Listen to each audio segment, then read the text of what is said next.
Hundreds of thousands of mosquitoes hatch in this secure unit every day. They're used in experiments at Sanaria, a biotechnology company in Maryland that's racing to develop the world's first effective vaccine against malaria. So here we have pans of water in which the mosquitoes are growing as larvae, and they continue to grow as larvae until they reach a stage called pupae. We collect the pupae, place them inside a cage such as this, and those pupae hatch out into many, many thousands of mosquitoes. But in order to make a vaccine, scientists need to be able to test it. Sanaria has created the first injectable form of malaria that will speed up clinical trials, reducing the time it could take to develop a vaccine. Every single day, 2,000 to 3,000 children die of malaria.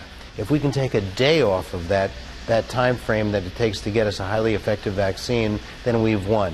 We actually think we can take years. Malaria parasites known as sporozoites are harvested from the salivary glands of infected mosquitoes.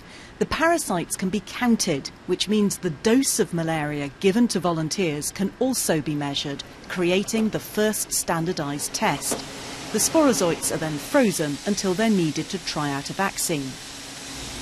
Before this breakthrough, this was the only way to test a malaria vaccine. A jar full of infected mosquitoes would be placed over the arm of a volunteer, and once the mosquitoes had had their fill of blood and transmitted the malaria parasite, you'd then wait. If after a few days the volunteer got sick, you'd know the vaccine hadn't worked. Because Sanaria has worked out how to freeze malaria parasites, the injectable doses can be transported without the risk of infection anywhere in the world. Experts say that's a game changer. Get the parasites in a vial, you can potentially involve a lot more international partners and even potentially do some of these things in the many areas of this world where this disease actually exists, such as in sub-Saharan Africa. A lot of the vaccine development could be shifted to where the action really is. Malaria kills more than 650,000 people every year. Scientists say they're close to finding a vaccine, and this new test could accelerate the discovery. Jane O'Brien, BBC News, Maryland.